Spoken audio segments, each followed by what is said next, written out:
안녕하세요. 오늘부터는 반복 게임에 대해서 배울 거예요. 지금까지 여러분 죄수의 범민 게임, 뭐 사슴 사냥 게임, 상호 조정 게임 뭐 등등에 대해서 배웠죠. 그런 게임들의 이제 특징은 일회성 게임이죠. 죄수의 범민 게임에서 상호 배신을 하는 이유는 그 사람 낯선 타인을 만나서 그리고 이기적인 사람을 만나서 서로 게임을 할 때 그 사람하고 협조할 동기가 없겠죠. 왜냐면 내가 협조를 하면 상대편을 배신할 테니까. 그리고 근데 이제 우리의 삶을 이렇게 생각해 보면 낯선 사람과 만나서 한번 상호작용을 하고 헤어지는 경우도 많지만 예를 들어서 연인이나 아니면 친구 같은 그런 경우는 처음에 모두 낯선 사람을 만나죠, 우리가. 그러다가 이제 관계가 형성되고 지속적인 이제 만남을 가지면서 이제 서로 협조하게 되죠. 그렇기 때문에 이제 우리의 삶에 있어서 이런 일회성 게임만 하는 게 아니라 이런 반복 게임을 하는 경우가 많죠. 그래서 그 반복 게임을 이해하기 위해서 우리는 어떤 경우에 이 반복 게임에서 상호 협조가 도출될 수 있는가 이제 그런 조건들을 살펴볼 거예요. 그래서 이제 일단은 조금 전에 얘기했듯이 죄수의 범인 게임처럼 서로 이기적인 낯선 사람이 만나면 서로 배신하는 게 균형점이죠. 그런데 그 서로 낯선 사람이 이제 여러 번 반복적으로 만날 경우에 어떤 조건에서 서로 협조하는가를 살펴보기 위해서 예를 들어서 이제 3번 반복하는 경우를 한번 생각해 볼게요. 그러면 어떤 결과가 내시 이퀄리브리엄인지 이제 따지기 위해서는 어, 우리가 이제 미래를 생각해야겠죠. 일회성 게임에서도 미래를 먼저 예측하고 그리고 상대의 최선의 선택을 예측하고 거기에 대한 최선의 대응을 한다고 얘기했죠. 마찬가지로 우리가 반복 게임에서도 이제 미래의 상대가 어떤 선택을 할 것인가를 먼저 내다봐야겠죠. 만약에 지금 네가 협조한다면 그 다음에는 네가 협조했으니까 나도 협조하고 하지만 만약에 네가 배신한다면 나도 너를 배신할 것이다 라고 약속을 한다면 이와 같은 약속은 서로에게 협조할 동기를 제공하는 거야. 그러니까 우리가 낯선 사람을 만나서 당신이 지금 나한테 협조하면 나도 다음에 너한테 협조할게. 하지만 네가 나를 지금 배신하면 나는 다음에 너도 배신할 것이다. 이렇게 서로 약속을 한다면 이와 같은 약속이 서로 협조할 동기를 내는가라는 질문이죠. 즉 달리 얘기하면 만약 지금 내가 협조한다면 상대편에게 신뢰를 줘서 다음에 상대편도 나에게 협조할 동기가 생기고 그래서 세 번째 게임에서도 협조하게 될 것인가. 이와 같은 게임은 이제 동식 게임과 순착 게임을 동시에 해결해야 된다. 그러니까 죄수의 딜레마 게임이 동식 게임이죠. 하지만 죄수의 딜레마 게임을 이제 한번 완료하고 그 다음에 또 죄수의 딜레마 게임을 또 하니까 순착 게임이 되는 것이죠. 그래서 죄수의 딜레마 게임, 배신, 협조, 갑의, 그 다음에 을도, 배신을 D라고 할게요. 협조를 C라고 하고 cooperation, 배신이 D, C. 그리고 동식 게임이니까 동식 게임이라는 걸 표시하기 위해서 information 셋을 연결하죠. 이렇게 됐을 경우에 그 다음에 이 게임이 끝나고 나면 또 한 번의 죄수의 딜레마 게임 이렇게 하겠죠.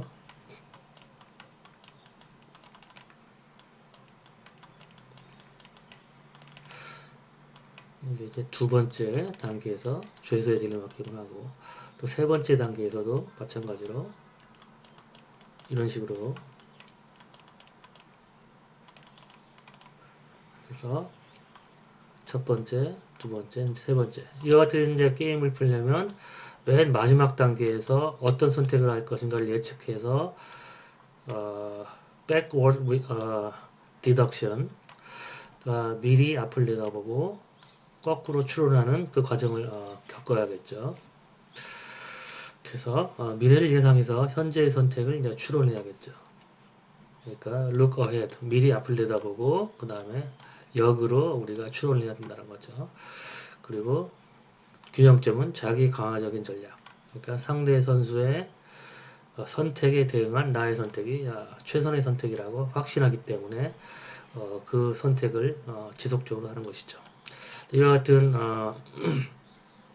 조건을 충족시킬 수 있는 결과를 우리가 예측을 해야겠죠. 그래서 미래를 예상해야 되는 거죠. 지금 선택을 하기 위해서 세 번째 게임에서 이제 어떤 결과가 초래될 건가를 예측을 해야 되는 거죠. 또 과거 첫 번째와 두 번째 게임의 결과와 상관없이 세 번째 게임에서는 앞으로 서로 만날 일이 없으므로 서로 배신하는 게 지배적인 전략이다. 그러니까 첫 번째하고 두 번째 게임에 서로 협조를 했다고 할지라도, 협조를 할지 안 할지는 모르겠으나 협조를 했다고 할지라도 그것 때문에 뭐 정에 이끌려서 세 번째 게임에서 협조하지는 않겠죠. 왜냐하면 이제 앞으로 벌써 볼 일이 없고 또 죄수의 딜레마에서는 앞으로 볼 일이 없는 사람에게는 상대가 협조를 해도 내가 배신하는 게 더 큰 부담감을 주기 때문에 세 번째 게임에서는 이 전 게임과 상관없이 배신하는 게 지배적인 전략이죠. 그래서 두 선수 모두 배신을 하게 되는 거죠. 그렇다면 우리가 이제 거꾸로 추론할 때 세 번째 게임 마지막에는 어차피 상대하고 배신할 그런 관계라는 걸 우리가 예측할 수 있죠. 어차피 헤어질 사람이니까. 그러면 세 번째 게임에서 무조건 배신할 것이라는 걸 이제 예상한다면 그러면 어차피 헤어질 사람하고 그 전 게임에서 과연 협조할 필요가 있는가? 어차피 헤어질 사람이고 뭐 협조도 하지 않을 사람인데 굳이 그 전 단계에서 협조할 필요는 없는 거죠. 우리가 상대하고 협조를 한다면 내가 지금 협조하면 상대가 다음에 내가 지금 협조했기 때문에 상대도 나에게 협조를 할 것이라는 것을 기대하기 때문에 그러니까 미래에 대한 협조에 대한 기대가 있기 때문에 지금 협조를 하는 것이죠. 근데 미래에 어차피 협조하지 않을 사람에게 지금 내가 협조할 필요는 없죠. 그래서 세 번째 게임에서 배신할 것을 예상하니까 두 번째 게임에서 내가 협조한다고 해도 세 번째 게임에서 어차피 상대의 협조를 이끌어낼 수 없다는 걸 알죠. 그렇기 때문에 두 번째 게임에서도 내가 협조할 필요가 없는 것이죠. 마찬가지로 두 번째 게임에서 이제 배신할 것이라는 걸 예상한다면 첫 번째 게임에서는 역시 배신하는 것이죠. 그러니까 선수들이 반복적 게임이 언제 끝나는지 안다면 장래의 게임에서 협조로부터 얻는 보상에 대한 기대가 없죠. 그러니까 내가 지금 협조를 하는 이유는 장래 게임에서 상대의 협조를 이끌어내기 위해서 지금 협조를 하는 건데 장래 게임에서 배신을 할 것이라는 걸 예측하기 때문에 지금 내가 협조를 할 필요가 없는 것이죠. 그래서 장래 게임에서 협조로부터 얻는 보상에 대한 기대 이것이 0이기 때문에 이게 없기 때문에 현재 게임에서 협조를 도출해낼 수가 없는 것이죠. 그래서 세 번째 게임에서는 배신한다는 거 알죠? defection, 협조는 cooperation. 그래서 이걸 알기 때문에 여기도 D 서로 배신하게 되죠. 이걸 알기 때문에 두 번째 게임에서도 D 이렇게 되는 것이죠. 그래서 제한적인 반복 게임, 그러니까 끝을 알 수 있는 그런 반복 게임에서는 그 끝에서는 종국적으로 상호 배신할 것을 알기 때문에 그걸 역추론해서 지금도 배신을 하고, 즉 달리 얘기하면 어차피 협조를 이끌어내지 못하고 끝이 있는 그런 만남, 어차피 헤어질 사람하고는 아예 지금 만나지 않는 것이죠. 그러니까 여러분이 새로운 사람을 사귈 때 학기 초나 아니면 뭐 전학을 갔을 때 친구를 이제 사귈 때 이 친구가 마음에 안 들고 뭐 여러분이 어차피 뭐 협조를 하려고 노력을 하거나 아니면은 여러분이 협조를 하려고 노력을 하지 않아도 상대로부터 얻을 게 없다고 생각하면 그러면 지금 여러분은 그 친구하고 사귀지 않는 거죠. 그러니까 어차피 이 친구하고는 미래에 얻을 것이 없다고 생각하면 처음부터 지금 그 친구를 사귀지 않는 거죠. 그렇죠? 그러니까 그거하고 똑같은 논리죠. 하지만 죄수의 범민 게임을 이제 무제한적으로 반복한다면 어떤 결과가 나올 것인가? 이와 같은 경우에 미래의 어떤 게임이 마지막 게임인지 알 수가 없죠. 그래서 미래의 게임에서 얻게 되는 결과를 예측할 수가 없게 되는 거죠. 그러니까 무제한적인 반복을 한다는 얘기는 죽을 때까지 상대하고 상호작용을 한다는 것뿐만 아니라 이 사람하고 끝이 언제가 되는지를 모르는 거죠. 그러니까 우리 예를 들어서 뭐 친구를 사귀거나 아니면 연인을 사귈 때 친구를 사귈 때는 우정이 영원하리라고 생각하고 이 친구하고는 이제 끝이 없다고 생각하는 거죠. 사랑에 빠졌을 때도 마찬가지로 영원히 이 사람하고 같이 살리라. 그러니까 상대하고 헤어진다는 생각을 하지 않는 거죠. 그러니까 상대하고 언젠가 종국적으로 상호 배신을 할 가능성이 없다고 생각하니까 그와 같은 관계가 이제 낯선 사람이 만나서 게임을 무제한적으로 반복하는 이 게임하고 마찬가지의 게임이 되는 것이죠. 따라서 이제 반복되는 각 게임마다 다음과 같은 두 가지 결과에 대한 보상을 비교를 해야 된다. 현재 배신했을 때 보상. 그러니까 낯선 사람이 만나면 죄수의 범행 게임의 그러한 보상값의 구조를 가진 두 사람이 서로 만났을 때는 단기적으로 보면은 지금 배신하는 게 낫죠. 서로. 근데 또 장기적으로 그러니까 어차피 한 번 만나고 헤어질 사람이면 지금 배신하는 게 낫지만 장기적인 게임이 무제한적으로 반복된다면 그 사람하고 얻을 수 있는 장기적인 이익도 고려를 해야겠죠. 예를 들어서 여러분이 마음에 드는 친구 새로 이제 새 학기에 새로운 친구를 만났는데 이 친구는 참 마음에 들고 이 친구는 나하고 성격도 맞고 뭐 나에게 도움이 줄 것 같다 그런 생각을 하는 친구들이 있죠. 그게 바로 이 친구하고 사귐으로써 계속 협조할 데 없는 보상, 장기적인 이익이 있다는 것이죠. 그래서 이 둘을 같이 생각을 해야 되는 거죠. 그리고 이를 위해서는 이제 시간에 대한 선호를 이제 먼저 이해를 해야 되는 것이죠. 그래서 시간에 대한 선호를 살펴보면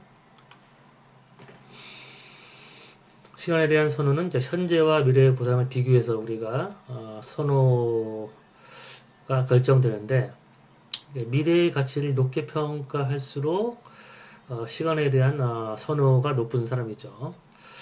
예를 들어서 현재의 1,000원을 선택할 것인가 아니면 1년 뒤에 1,020원을 선택할 것인가 여러분에게 물어보면 둘 중에 어떤 걸 선택하라 할 것인가 물어보면 뭐 많은 학생들은 지금 안전하게 지금 1,000원을 확보하는 게 더 좋다고 생각할 거예요.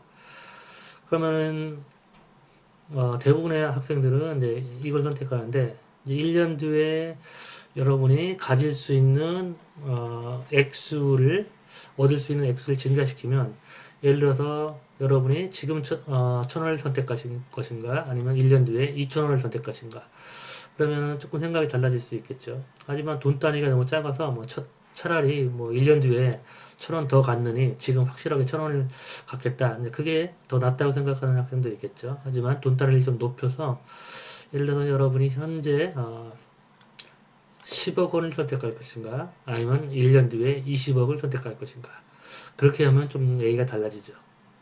그러면 1년 뒤에 20억을 선택할 1년 좀 참고 1년 뒤에 20억을 선택해야겠다 그렇게 생각하는 학생들이 더 많아지겠죠. 그래서 사람마다 지금의 가치를 더 중요시하는 사람 이런 사람은 이제 보수적인 성향을 가진 사람은 안전한 자산 안전빵을 더 좋아하는 거죠. 미래에 무슨 일이 벌어질지 모르니까 1년 뒤에 예를 들어서 20억을 주겠다는 그 약속보다 지금 10억을 받는 게 더 낫다고 생각할 수도 있겠죠. 물론 이제 약속이라는 게 상당히 뭐 구속력이 있는 약속이겠죠. 뭐 구두의 약속이 말고 뭐 예를 들어서 계약서를 쓴다거나 하지만 그 1년 뒤에 뭐 상대가 계약서를 썼음에도 불구하고 그 약속을 지킬지 안 지킬지 확실하지 않다면 그런 생각을 하는 사람들은 이제 보수적인 사람들이죠. 그러면 지금 안전하게 10억을 선택하겠죠. 하지만 좀 리스크 테이킹 하는 사람, 모험 추구적인 사람은 1년 뒤에 조금 10억을 더 받는 거에 대해서 위험 부담은 있지만 안전하지는 않지만 그래도 1년 뒤에 기다렸다가 10억을 더 벌어야겠다. 그런 사람이 있죠. 그런 사람은 미래 가치를 더 높게 평가하는 사람이고 아무래도 좀 낙천적이거나 아니면 진취적이거나 아니면은 모험을 감수하는 그런 사람 또는 뭐 도전적인 사람 또는 약간 도박적인 사람 이런 사람은 미래 가치를 중요시하고 그렇기 때문에 이제 사람들이 보면은 직장을 선택할 때도 안전한 직장을 선택하는 사람도 있고 또 사업을 선택하는 사람도 있죠. 예를 들어서 뭐 1억 원이 주어진다 그러면 안전 자산에 투자하는 사람도 있고 아니면은 뭐 주식이나 위험하지만 수익률이 높을 수 있는 그런 위험 자산을 선택하는 사람도 있고 또 어떤 사람은 저금을 하는 사람도 있고 어떤 사람은 그 1억을 가지고 사업을 벌이는 사람도 있죠. 사람마다 다 다른 디스카운트 팩터를 가지고 있죠. 저 같은 경우에는 극단적인 위험 추구형 미래에 대한 가치가 굉장히 높은 거죠. 높은 사람이라고 얘기할 수 있죠. 하지만 이제 그런 성격의 사람은 성공을 하면 큰 거였지만 성공의 확률이란 매우 낮기 때문에 잘못하면 아무것도 얻지 못할 가능성이 높죠. 그리고 요즘 이제 학생들은 이제 공무원 그런 직업을 선택할 때 안전한 직업을 이제 선택하는 이유가 그러니까 대기업에 가서 뭐 연봉은 높지만 지속적으로 직장 활동을 할 수 없기 때문에 그것보다는 좀 안전한 공무원을 선택하는 뭐 그런 성향이 있기도 하죠.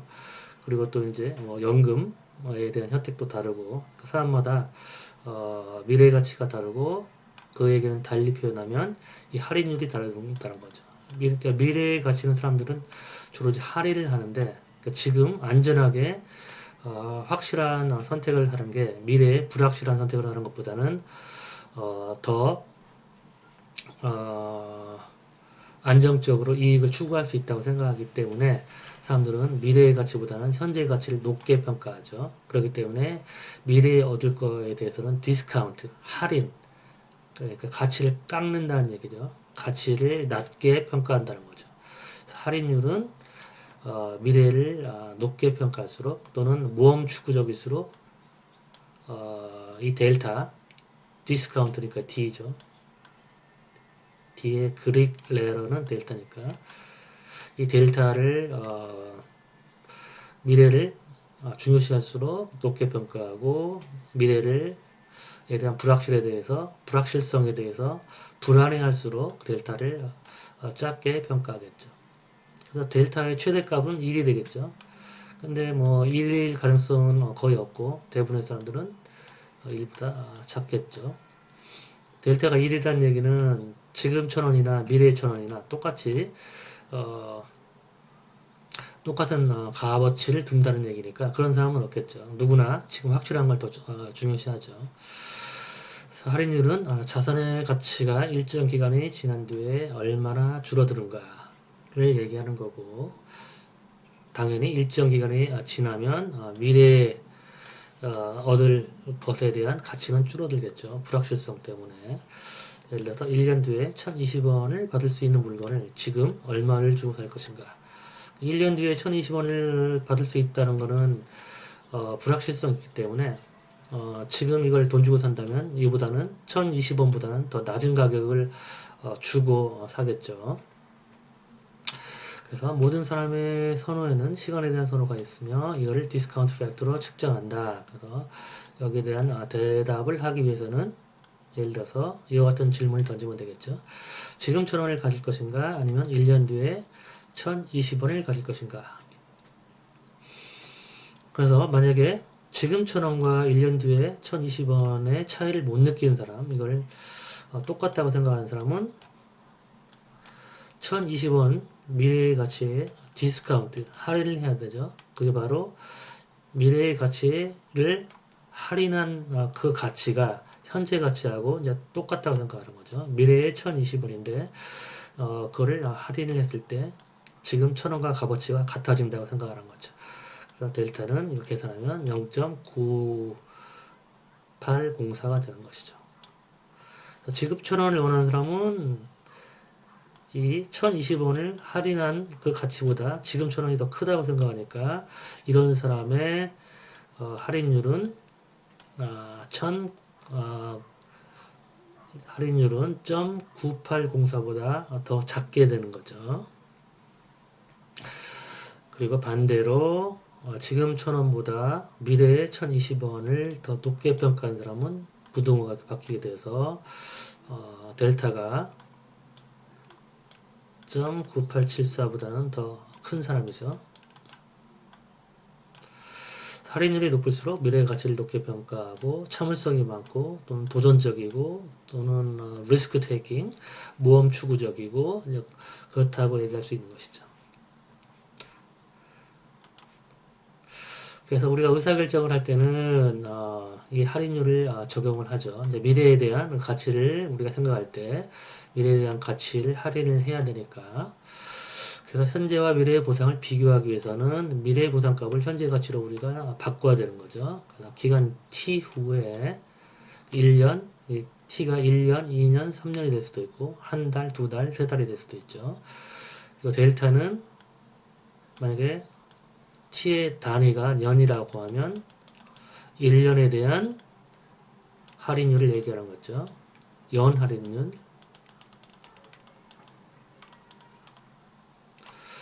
만약에 기간 T가 월이라고 하면 델타는 월 할인율이 되겠죠. 할인율. 그래서 이 등식이 의미하는 바는 PV, 그러니까 present value, 현재의 가치. 그러니까 기간 T 후에 X에 대한 현재의 가치를 얘기하는 거죠. 그거는 델타의 T승 곱하기 X. 그래서 만약에 1년 뒤에 1000원에 대한 가치가 지금 900원이라면 2년 뒤에 1000원에 대한 가치는 얼마인가? 그러면 1년 뒤에 1000원에 대한 가치가 지금 900원이라는 얘기는 델타가 0.9라는 걸 의미하는 거죠. 2년 뒤 1000원에 대한 가치는 어떻게 되냐? 델타가 0.9니까 0.9에 t가 2년이니까 2승 곱하기 1000이 돼서 이거는 99, 81, 810원이 되겠죠. 그렇죠? 그래서 선택 대상에 대한 보상이 나중에 이루어질수록 그 대상의 현재 가치는 낮아진다. 지금 1000원을 주는 거하고 10년 뒤에 1000원을 주는 거는 10년 뒤에는 더 줄어들겠죠. 그러니까 0.9에 10승 곱하기 1000이 되니까 10년 뒤에 1000원은 뭐 거의 0, 매우 작아지겠죠. 그래서 한 예를 들어 설명을 하면 우리가 미래에 대한 어떤 의사결정을 할 때 할인율을 적용하는 예를 들면 정부의 보건복지부는 국민건강 증진을 위해서 어떤 병에 대한 연구, 예를 들어 코로나에 대한 연구에 지원을 하려고 한다. 아래 두 연구서가 제출되었을 때 정부는 어떤 안을 선택할 것인가? 보고서 A는 성공할 확률이 보고서 B에 비해서 낮아요. 성공률은 0.5, 그 다음에 보고서 B는 0.7. 경제적인 효과도 보고서 A는 보고서 B에 비해서 더 작아요. 반밖에 안 되죠. A는 100, 보고서 B는 200. 뭐 이게 단일 억이라고 해도 되고 100억 또는 200억. 근데 문제는 뭐냐? 보고서 B는 성공률도 높고 경제 효과도 큰데 오래 걸려요. 보고서 A는 상대적으로 낮은 성공률과 작은 경제 효과를 가지고 있음에도 불구하고 빨리 완성할 수 있어요. 그러니까 지금처럼 코로나 아니면 그런 전염병이 확산되고 있는 시점에서는 성공률이 낮더라도 빨리 완성되기를 사람들이 원하는 거죠. 그쵸? 그래서 만약에 델타가 0.8이라고 한다면 조금 전에 공식에다가 이 A라는 보고서의 현재 가치 그 공식에 대입을 해서 우리가 계산을 해보면 0.8의 3승 곱하기 가치인데 그 성공률이 0.5 반밖에 안 되니까 0.1 곱해야겠죠. 그래서 25.62 내는 거죠. 그리고 10년 뒤의 가치는 디스카운트 팩터의 10승 그 다음에 보고서 B니까 B는 성공률이 0.7 그 다음에 경제효과는 200 그래서 15가 되는 거죠. 그러니까 보고서 B가 성공률도 높고 경제효과도 큼에도 불구하고 10년 뒤에나 이 연구가 완성되니까 이 보고서 B에 대한 현재 가치는 보고서 A보다 더 작게 나오는 것이죠. 근데 만약에 우리가 좀 참을성이 있다면, 그러니까 이 전염병 사태가 심각하지 않고, 그리고 좀 오래 기다릴 수 있는 여유가 있다면, 그렇다면은 우리가 더 높은 성공률과 더 큰 경제 효과를 산출하는 그런 보고서를 선택하겠죠. 사업을 할 때도 마찬가지죠. 오래 걸리더라도 더 큰 기대 효과를 가져다주는 그런 사업을 선택할 수 있겠죠. 자본이 충분하거나 여유가 있다면 장기적인 투자가 가능하다는 얘기죠. 그래서 이처럼 할인율이 0.9로 증가한다면 0.8에서 0.9 증가한다면 어떤 결과가 초래되느냐. 보고서 A는 현재 가치가 36.45 보고서 B는 48.8 그러니까 오히려 보고서 B가 현재 가치가 높게 되니까 B를 선택하겠죠. 그러면 우리가 이제 문제를 풀 수 있겠죠. 보고서 B를 선택할 수 있게 하는 최소한의 할인율은 뭐냐?